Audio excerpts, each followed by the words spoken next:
அஸ்ஸலாமு அலைக்கும். மீண்டும் மாலை நேரத்துக்கான மிக முக்கியமான பல தகவல்களோடு தான் வந்திருக்கேன். வீடியோவை கடைசி வரைக்கும் பாருங்கள். தெரியாத நண்பர்களுக்கும் மறக்காமல் ஷேர் பண்ணுங்கள். வீடியோ பிடிச்சிருந்தா ஒரு லைக் பண்ணுங்கள், சப்ஸ்கிரைப் பண்ணுங்கள். மறக்காமல் பெல் பட்டனை ஓல் செலக்ட் பண்ணுங்கள். அப்போ தான் நான் போடுற ஒவ்வொரு தகவலும் உங்களுக்கு நோட்டிஃபிகேஷன் மூலம் கிடைக்கும். அதே போல் இது மாலை நேரத்துக்கான வீடியோ. காலையில் போட்ட வீடியோவை இன்னும் செக் பண்ணி பார்க்கலன்னா அதையும் போய் பாருங்கள். ஏன்னா அதுலேயும் பல முக்கியமான தகவல்கள் மற்றும் டினார் ரேட், கோல்ட் ரேட் எல்லாமே அதில் தான் இருக்கும். கிடைச்சதை வச்சு அனுபவிக்கணும். ஆனால் அதை நமக்கு ஆப்பா மாற்றிக்கப்படாது. சும்மா கிடைச்சதை விட அனுபவிச்சுட்டு போயிருக்கலாம். வீடியோ போட்டு வாங்கி கட்டிக்கிட்டாங்க. அடுத்ததா போதைப் பொருள் கும்பல் கைது செய்யப்பட்டது. பாலைவனங்களில் சோதனைகள் சிக்கியது. முன்னாள் பிரதமர் ஷேக் ஜாபர் அல் முபாரக் அவர்களின் மறைவு. தேவையா? வந்தமா பார்த்தோமா, ஏதோ ஒரு வழியில் போனோமான்னு இல்லாமல் வீடியோ போட்டு மாட்டிக்கிட்டாங்க.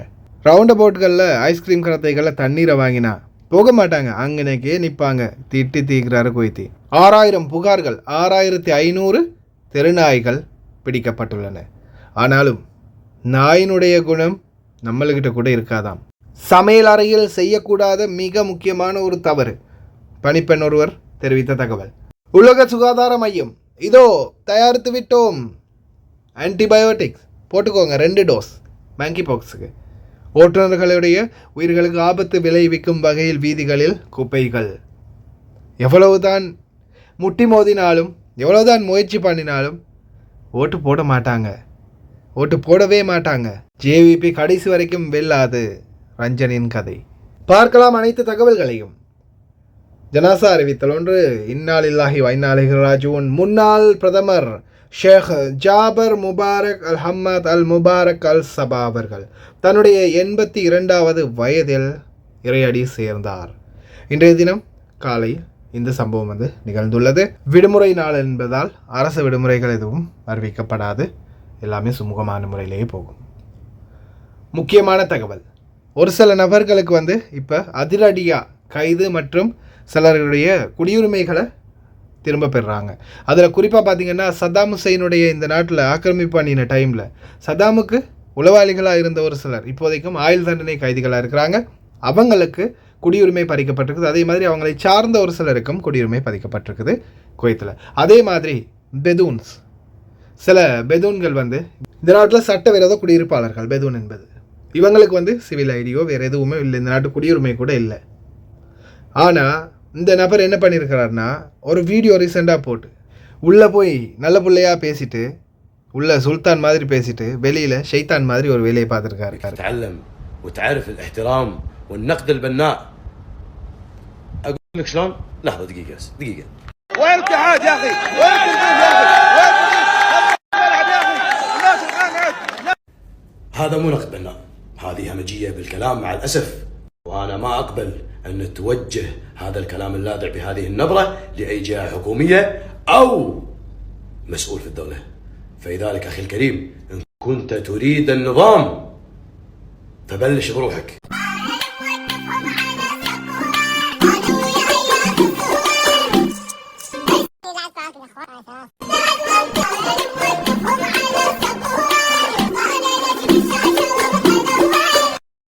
بدخولك الغير مقبول إلى الملعب والغير شرعي، أنت خذيت مكان واحد دفع تذكرة وما دش، بغض النظر إن كان هناك ترتيب ولا ما في ترتيب. لم تكتفي بهذا القدر، بل أسففت بالنشيد الوطني وأنت داخل الملعب بصورة غير قانونية، وهو نشيد وطني اللي أنا تربيت أن يحمي هذه الديرة من هذا النشيد. واليوم لما تطلع وتقول أنا مسكين وأنا ما أعرف أقرأ ولا أكتب، التزم الصمت ولا تصور وأنت تطلع أصوات غير مفهومة تبي تضحك الناس على النشيد الوطني، فهذا الأمر غير مقبول.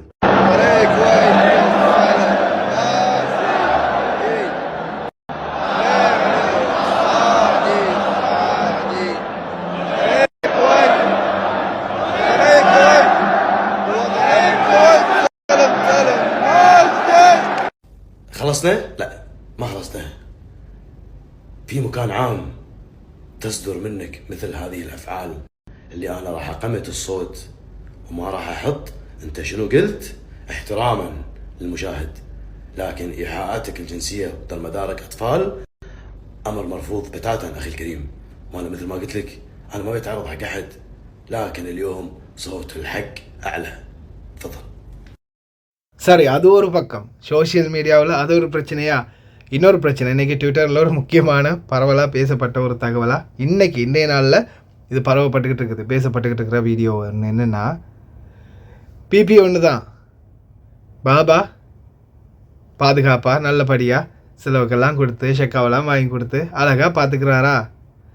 அதை அனுபவிக்காமல் அதை வீடியோ எடுத்து அது ஒரு ரகசியமாக ஒரு இடத்துல ஃபோனை நிறுத்தி வச்சு அவர் வரும்போதெல்லாம் கதவை திறந்து முத்தமிட்டு கட்டி தழுவி அவரை வழி அனுப்பி வைக்கிறதெல்லாம் வீடியோ எடுத்து வீடியோவை பப்ளிஷ் பண்ணியிருக்கிறாங்க.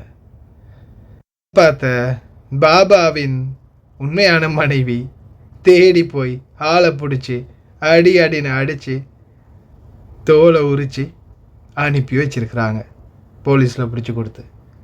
இந்த இன்சிடெண்ட் குவைத்தில் நடந்திருக்குது.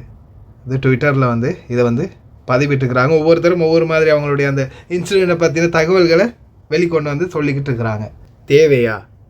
கிடைக்கிறத அனுபவிச்சுட்டு பாட்டில் சும்மா இருக்காமல் வீடியோ போட்டு அது பப்ளிஷ் ஆகி அது உரிய ஆட்கள்கிட்ட போய் சேர்ந்து அதுக்கப்புறமா தேடி தோலை உரித்து நாட்டுக்கு அனுப்பியிருக்கிறாங்க. சாப்பாடு வருது, தங்குறதுக்கு ரூமு, சொகுசான வாழ்க்கை. ஏதோ அவங்களுக்கு இந்த நாட்டுக்காரங்களை வச்சு மெயின்டைன் பண்ணுறதை விட ஏதோ குறைஞ்ச செலவில் ஒரு குடும்பத்தை மெயின்டைன் பண்ணிட்டு போயிருக்காப்புல பாபா. கடைசியில் இந்த குரங்கு பார்த்த வேலையால் வீடியோ போட்டதால் மாமா கிட்ட வசமாக மாட்டிக்கிட்டாங்க. எது எப்படியோ பல நாள் கல்லன் ஒரு நாள் பிடிபடுவான்ற மாதிரி ஏதாவது ஒரு வழியில் எப்படியாவது மாட்டத்தானே வேணும். அதெல்லாம் நசீப் ஒன்றுமே பண்ண முடியாது. எல்லாருமே யோசித்து பார்த்துக்கோங்க. ஒரு வீடியோ நம்ம போடுற வீடியோ ஏதாவது ஒரு வகையில் நம்ம செய்கிறது தவறாக இருந்துச்சுன்னா என்னைக்காவது ஒரு நாள் அது நம்மளுக்கே வினையாக மாறும். இன்றைக்கி இந்த சமூக ஊடகங்கள் இந்த சோஷியல் மீடியாக்களை பயன்படுத்துகிற பலருமே சிந்திக்கிறதே இல்லை. வீடியோ போட்டு விடுறது, வாரது வரட்டும், என் நெட்டு என் ஃபோனு, வாரது வரட்டும் நான் பார்த்துக்கிறேன்னு போடுறது. அதுக்கப்புறமா பட்டாதான் தெரியும், பைத்தியமே நாம் ஏன் இப்படி ஒரு வேலையை பார்த்தோம் அப்படின்னு. அடுத்த மிக முக்கியமான ஒரு தகவல், சமையல் அறையில் சமையல் வேலை செய்கிறவங்களுக்கு இது மிக முக்கியமான தகவல். ரீசெண்டாக நடந்த ஒரு சம்பவம், ஒரு பணிப்பெண் ஒருவர் இது சம்மந்தமாக தெரிவிச்சிருக்கிறாங்க. தயவு செய்து இந்த வாய்ஸ் கட்டை ஃபுல்லாக கேளுங்க. அஸ்ஸலாமு அலைக்கும் சர்வான் ப்ரோ, எப்படி இருக்கீங்க? இது நேற்று நான் வேலை செய்கிற வீட்டில் நடந்த சம்பவம்.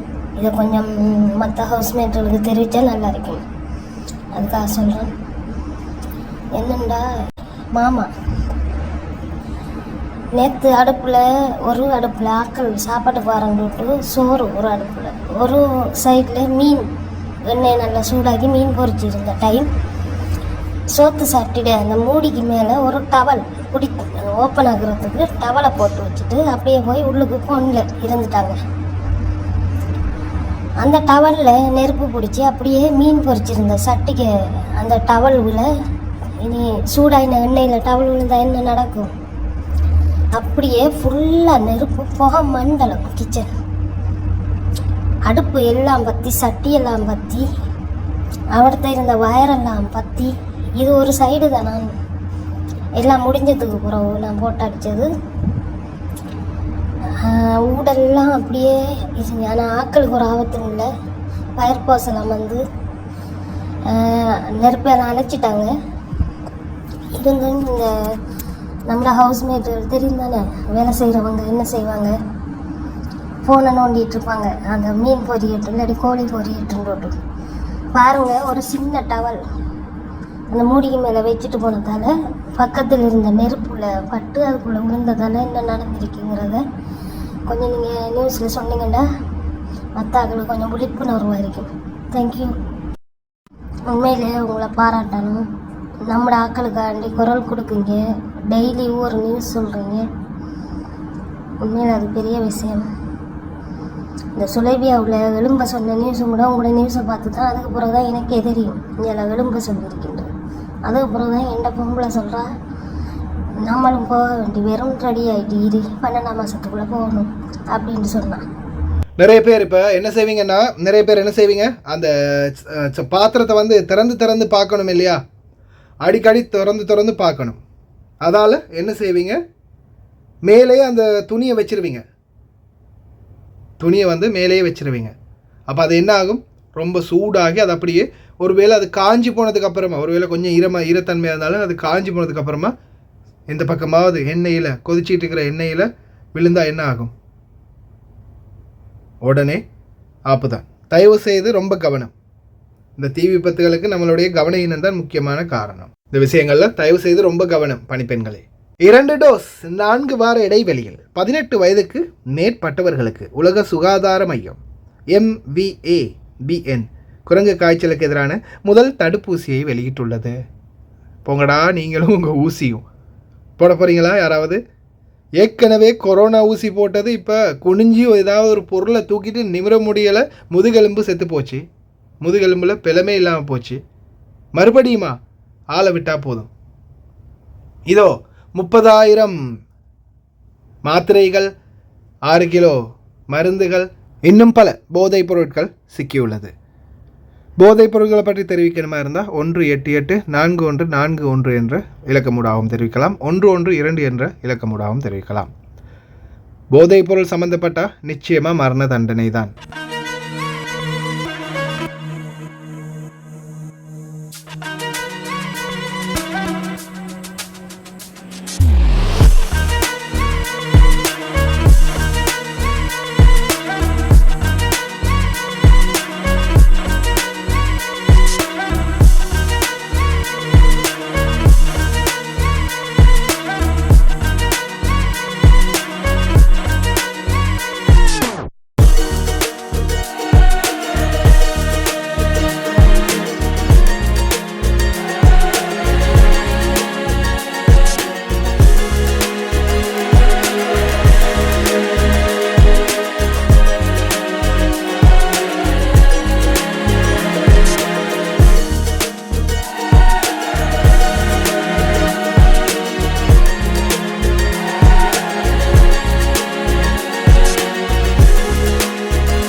போனோமா, ரவுண்டு போர்டில் நிப்பாட்டினோமா, தண்ணியை வாங்கினோமா, குடித்தோமா, போனோமான்னு இருக்கணும்.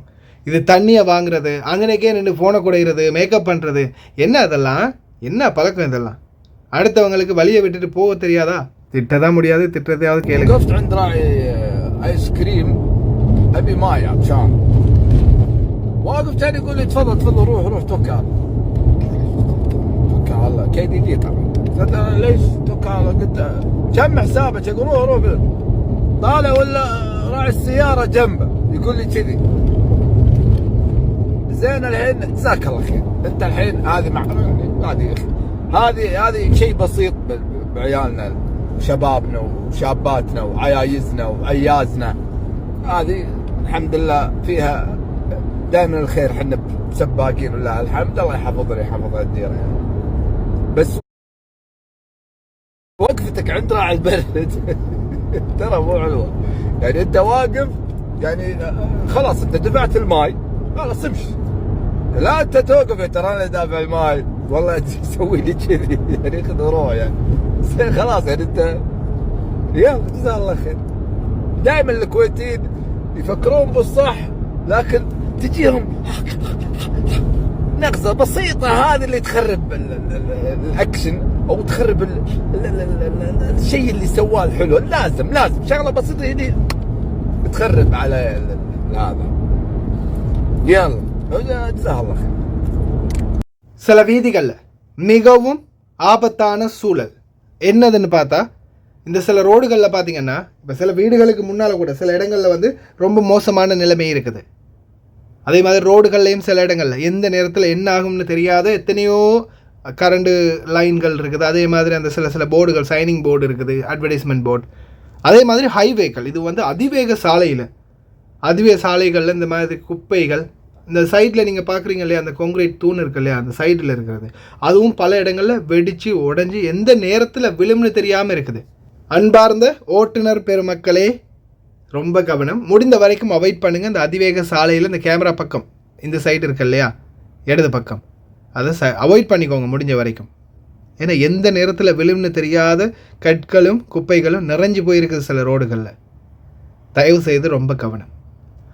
6000 புகார்கள், 6500 தெருநாய்கள் இப்போதைக்கு வரைக்கும் குடியிருப்பு பகுதிகள் வந்து கைப்பற்றப்பட்டிருக்குது. அதே மாதிரி எனக்கு ஒரு சகோதரரும் வீடியோ ஒன்று அனுப்பியிருந்தார். சவானாய் பார்த்தீங்களா, வெஸ்டாக பார்த்துடாவில் உடைய செய்தி அடிக்கடி கேட்பேன்.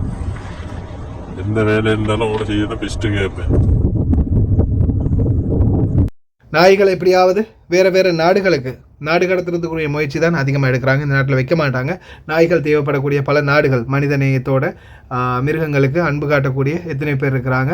அவங்க வந்து என்ன செய்வாங்கன்னா நாயை கொண்டு போயிடுவாங்க. ஆனால் உண்மையிலேயே மனிதத்தையும் மெஞ்சினது அப்படின்னு சொல்லலாம். அதுவும் நாயுடைய குணம். இந்த வீடியோ வந்து நான் சோஷியல் மீடியாவில் பார்த்தேன். தன்னுடைய முதலாளியை ஆம்புலன்ஸில் ஏற்றிட்டு போகிறாங்கன்னு தெரிஞ்சதும் பின்னாலேயே விரட்டிட்டு போகுது. கடைசியில் ஆம்புலன்ஸ்காரங்க நிறுத்தி அதையும் வண்டியில் ஏற்றிக்கிட்டு போகிறாங்க. உண்மையிலேயே நன்றியுள்ள மிருகங்களில் நம்பகமான மிருகம்னா அது நாய் தான். அதே போல் கொஞ்சம் பேசலாமா? கொஞ்ச நேரம் பேசலாம். இலங்கை மக்களே, நான் ஒரு வீடியோ பார்த்தேன். ரஞ்சன் ராமநாயக் உங்களுக்கு தெரிஞ்சிருக்கும். அவர் வந்து என்ன சொல்கிறாருன்னா, அனுரகுமார திசாநாயகோட மீட்டிங்கெல்லாம் நிறைய பேர் அட்டென்ட் பண்ணுறாங்க. அனுரகுமார திசாநாயக்கை இந்த முறை வர வைக்கணும் அப்படின்னு நிறைய பேர் நினைக்கிறாங்க. ஆனால் வெளில வைக்கிறதுன்றது 99% சாத்தியம் இல்லை அப்படின்னு. ஏன், என்ன காரணம் அப்படின்னு கேட்கும்போது அவர் ஒரு சில கதைகளை சொல்கிறாரு. அதில் முக்கியமாக சொல்கிறது என்னென்னா, சரி සිංහලෙන් தெரிஞ்சவங்க பாதி வீடியோ கேளுங்க, மீதியை நான் சொல்கிறேன். ඒක නම් හොඳ ප්‍රශ්නයක් මල්ලි. මම හැබැයි එක කනාවේ එකක් කියන මේක රෙකෝඩ් කරලා තියාගන්න. මේ මොකද මම බේරෙන්න මේක ජනතාවට කියලා තියන්න ඕනේ. මේ කවුරු ආවත් මල්ලි හොරු නම් අල්ලන්නේ නැහැ. ඒක නම්බර 1. මේ එන හැමෝම මල්ලි එක එක්කෙනාගේ යාළුවෝ මල්ලි. ඒ හින්දා ජනතාවට කවුරු ආවත් හොරු අල්ලන එක සිහිනයක් මල්ලි. ඒගොල්ලෝ හරි යාළුවෝ මල්ලි. මේ දීකාවේ බැනගත්තා. හොරු අල්ලන්න මල්ලි මම ආසයි එනවා නම් ලංකාවට. ඉම්රාන් खान ආපු ගමන් මල්ලි රටේ අගමැතිව හිරේ දැම්මා. මල්ලි ඉන්දියාවේ මහා ඇමතිලත් මල්ලි ආපු ජේලලිත ආපුවම කරුණානිධි හිරේ දැම්මා. කරුණානිධි ආපුවම ජේලලිතයි හිරේ දැම්මා. මල්ලි එතකොට කොහෙද? තව කොහෙද මල්ලි? මැලේසියාවේ මහතිරු මොහොමඩ් මල්ලි ආපු ගමන් මල්ලි දූෂිත අගමැතිලා හිරේ දැම්මා. මල්ලි හිරේ දාලා සල්ලි ටිකක් ගත්තා. අපේ මල්ලි එහෙම මිනිහෙක් මට මල්ලි එන අය එනවා. ඒ අය ඉඩම් දෙයි ගෙවල් හදයි මල්ලි හොරු නම් අල්ලන්නේ නැහැ. ඒගොල්ලන්ගේ දේශපාලනය මල්ලි ජනතාවට තේරෙන්නේ නැහැනේ මල්ලි. ඒගොල්ලෝ තමයි හොරු අල්ලන්න කියාව මිනිස්සු. නමුත් ජනතාව කවදාවත් කන් දෙන්නේ නැහැ. මුල්මන් ජනතාවගේ බහුතරයක් හොරුනේ මල්ලි. ජනතාවගේ බහුතරයක් හොරු නා මල්ලි. හොරු බහුතරයක් කැමති නැහැ හොරුන් අල්ලනවා. මල්ලි ඔය හොරු දැන් ඔය වන හොරුන්ගේ මීටින් වලට එන තැන කන්දරාව බලන්න. ඒ තැන කන්දරාව මල්ලි වාහන අරගෙන පෙට්‍රල් ගහගෙන බුරියානි අරගෙන එන්නේ ඇයි මල්ලි? තමුන්ගේ නායකයව පත් කරගන්න මොකටද? මේ පුද්ගලයා આવුත් මට වැලි ටික කපා ගන්න පුළුවන්. මට පස් ටික ඇද ගන්න පුළුවන්. මට මිනි මරන්න පුළුවන්, දූෂණය කරන්න පුළුවන්, එතනෝල් ගෙන්නන්න පුළුවන්, කුඩු ගෙන්නන්න පුළුවන්. ඒකනේ මල්ලි මරාගෙන මැරිලා මේ එන්නේ මගේ නායකයව රජා කරන්න කිව්වේ. ඉතින් ජනතා විමුක්ති පෙරමුණට එහෙම ෆෑන් ක්ලබ් එකක් නැහැ. මොකද ජනතා විමුක්ති පෙරමුණ આવුත් මල්ලි හැමෝටම එක වගේ සලකයි මල්ලි. කුඩු කාරයන්ට වැඩක් නැහැ. ඉඩම් කඩලා විකුණන එකාට වැඩක් නැහැ. වැලි හාරන එකාට පස් හාරන එකාට වැඩක් නැහැ. මල්ලි දූෂිතයන්ට වැඩක් නැහැ. දූෂිතයෝ පිරිච්ච රටක ජනතා විමුක්ති පෙරමුණට මල්ලி ජීවිතේට බලයට එන්න බෑ. வாழ்நாளில் என்றைக்குமே ஜேவிபியால் மட்டும் இந்த நாட்டை ஆட்சி செய்ய முடியாது. ஆளை விட மாட்டாங்க.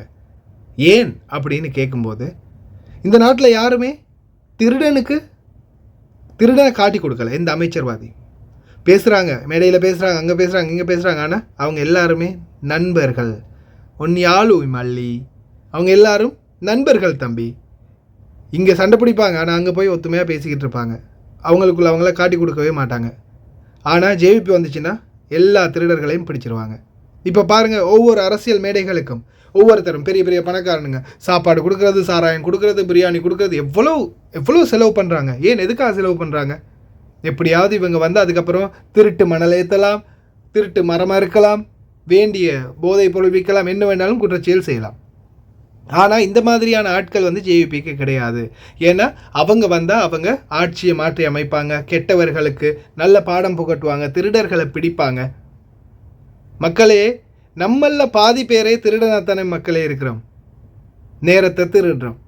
ஏன் அரசு அதிகாரிகளை பாருங்கள், ரொம்ப தூரமெல்லாம் போகாதீங்க, நம்மளுடைய தூதரகத்தை எடுத்துக்கோங்க. நல்ல அதிகாரிகளுக்கு வலிக்க வேண்டாம், நல்ல அதிகாரிகளும் இருக்கிறாங்க தான், அவங்களுடைய கடமைகளை செய்யக்கூடியவங்க. அதே மாதிரி இன்னும் எத்தனையோ பேர் கடமைகளை செய்ய தவறக்கூடிய எத்தனை அதிகாரிகள் இருக்கிறாங்க.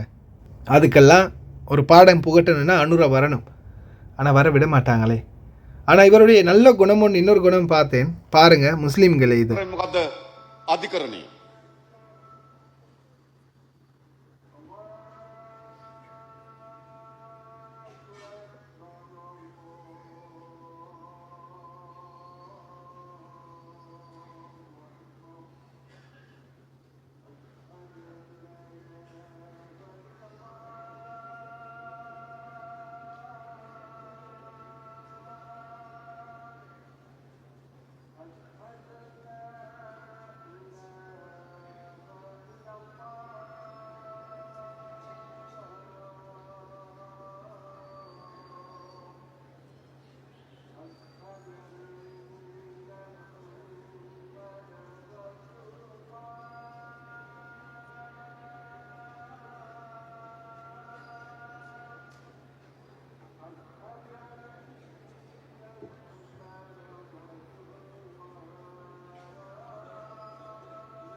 இந்த ඡන්ද කල් දැමීම සඳහා එක තිබෙන අවස්ථාවක් තමයි පාර්ලිමේන්තුවෙන් ඡන්ද කල් දැමීම සඳහා තියෙන සියලු අවස්ථා අවහිර කරලා අවසන්. ඊළඟ තියෙන අධිකරණී வாங்க கேட்குது, அப்படியே சைலண்டாகி நின்னார். உண்மையிலே இந்த மாதிரி குணங்கள் உள்ள அரசியல்வாதிகளை நிச்சயமாக கொண்டு வரணும். வருவாங்களா? மிருகங்களுக்கே பிடிக்காதவங்களை தான் கொண்டு வர பார்க்குறாங்க. කෙලව ගන්න එපා මට කියලා හොඳේ. තොපි 71 කාලා බිමත් තේරම කන්න රටම කන්නවද ලෝකෙම කන්න. අපේ රටේ පාසල් 10126ටම ලෝකේ ඉන්න කෝටිපතියෝ 10126ක් අපි සම්බන්ධ කරලා. ඔබ මහලොකු දෙයක් ලේසියෙන් කරන්න පුළුවන්. හොඳයි නේද? අම්මගේ රෙද්ද. நம்ம கல்யாணத்துக்கு முன்னாடி ஒரு டிரைவரோட ஏன் போட்டிய அந்த புத்தி தான் பொண்ணுக்கு வந்து. ஏன் இப்படி அப்பாடமா போறீங்க? யார் டிரைவர் கூட ஓட மாட்டாங்க. மனசாட்சி பேசுறீங்க. அது டிரைவர் இல்ல, සමයකරන්. දැන් සාහන තියෙනවා, ජීවත් වෙන්න පුළුවන්. ඒත් ප්‍රශ්න තියෙනවා. සමහර ණය ගන්න තියෙනවා, අඩිය මැදි, සමහර විට අමාරුවෙන් ජීවත් වෙන්නේ මම දන්නවා ඒක. ඒ ගැන මම කනගාටු වෙනවා. ඒ ගැන මම තරහ වෙනවා. මේ කරපු අයට මම තරහයි. නොමිලේ Wi-Fi ලැබලා දෙනවා. මේ වර්ෂයේ අවසන් වෙන්න ඉස්සෙල්ලා හැම ගමකටම Wi-Fi නොමිලේ ලබලා දෙන්න පොරොන්දුව ඉෂ්ට කරනවා කියලා අපි කියන්න කැමතියි. ඒකයි ලොකුම ප්‍රශ්නේ. ජංගම දුරකථනේ තියෙනවා Wi-Fi එක නැහැ. Wi-Fi එක දුන්නාන් පස්සේ බලන්න පුළුවන් ඕන යාළුවන්ට ගෑනු ළමයින්ට ඔක්කොමට Wi-Fi පණිවිඩ එවන්න පුළුවන්. මොනා කරයිද කියලා දන්නේ නැහැ. ගෑනු ළමයි මොනා කරයිද කියලා දන්නේ නැහැ. අපි ෆ්‍රී Wi-Fi එක දෙමු. கடைசா நையாண்டி தாத்தா என்ன சொன்னாருன்னா ஃப்ரீயாக வைஃபை கொடுப்பாராம். கேனுலமை பெண் பிள்ளைகள்லாம் என்ன செய்யுமோ தெரியாது, அப்படியே சிரிச்சுக்கிட்டு சொல்கிறாரு. அடி செருப்பால் சிரிச்சுக்கிட்டு சொல்கிறாரு. என்ன செய்வாங்களோ தெரியாது பொண்ணுங்கள்லாம், பொம்பளை பசங்கள்லாம் என்ன செய்வாங்க கொஞ்சம் கண்ணை திறந்து பாருங்கள். அதிகாரு ஜனாதிபதி, அதுக்கு என்னப்பா சொல்கிறது அந்த பேர், அதிமேதகு ஜனாதிபதி ரணில் விக்ரமசிங்க ராஜபக்ச அவர்களே பாருங்கள். வைஃபை லெபனுத் மேக தமைக்காரன் நிலைமை. ஃப்ரீ வைஃபை கொடுத்தா கடைசியில் என்ன நடக்குன்றதை பாருங்கள். நாடே கெட்டு குட்டிச்சோறாகி நாசமாக போயிடும். ஃப்ரீ வைஃபை கொடுக்க போகிறாராம் நாட்டு ஜனாதிபதியை. அப்படியே ரெண்டு சைடு மண்டையும் எனக்கே நினைக்கும் போதே, அவங்களோட பேச்சுகளை கேட்கும்போதே அப்படியே தலை வெடிக்க பார்க்குது உண்மைக்குமே. ஏன்னா இது வந்து ஓப்பனாக பேசுகிறது. பயந்தோ இவங்களுக்கெல்லாம் பயப்பட்டு என்ன செய்ய? இத்தனை வருஷமாக, இத்தனை ஆண்டு காலமாக, 76 வருஷமாக நாட்டை ஆட்சி செஞ்சாங்க. மாறி மாறி மாறி மாறி இவங்கெல்லாம் ஆட்சியில் இருந்தாங்க தானே. எதை பிடுங்கினாங்க, எதை கிழிச்சாங்க? ஒன்றும் இல்லை. நாம் உழைச்சா தான் நம்மளுக்கு சோறு, அன்னைக்கு தான் இன்னைக்கு தான். ஆனால் ஒரு நிம்மதி இருக்கணும் இல்லையா? இன்றைக்கி பாருங்கள், இன்றைக்கி உழைச்சி நான் அத்தனை சொல்கிறேன், கிட்டத்தட்ட 6 வருஷமாகுது ஒரு வீட்டை கட்டி எழுப்புறதுக்கு இன்னமும் முடியாமல் தான் இருக்குது. ஆனால் அன்னைக்கு 2 வருஷம் இருந்துட்டு வந்த எங்கள் அம்மா ஒரு வீட்டை கட்டி எழுப்பிட்டாங்க, ஒரு 25-30 வருஷத்துக்கு முன்னாடி. ஆனால் இன்றைக்கி 6-7 வருஷமாக மெனக்கட்டும் ஒரு வீட்டை கம்ப்ளீட் பண்ண முடியலை, ஒரு தட்டு வீட்டை கூட. இதுதான் நிலைமை. இதுக்கு தான் முயற்சி பண்ணுறது. நாட்டில் ஒரு நல்ல அரசியல் மாற்றம் வந்தால், நாட்டுடைய நிலைமை மாறினா நிச்சயமாக நாட்டை முன்னேற்றலாம். அதே மாதிரி நல்ல நிலைமைக்கும் கொண்டு வரலாம். கஷ்டப்பட்டு சம்பாதிக்கிற காசை கொஞ்சம் மிச்சம் பிடிக்கலாம். பார்க்கலாம் மக்கள் என்ன தீர்மானம் எடுக்கிறாங்கன்னு. கடைசி வரைக்கும் பார்த்து எல்லாருக்குமே ரொம்ப நன்றி. தெரியாத நண்பர்கள் நிறைய பேர் இருப்பாங்க, முடிஞ்சால் அவங்களுக்கும் ஷேர் பண்ணுங்கள். வீடியோ பிடிச்சிருந்தால் ஒரு லைக் பண்ணுங்கள், சப்ஸ்கிரைப் பண்ணுங்கள். இன்னொரு நல்ல வீடியோவில் சந்திக்கலாம்.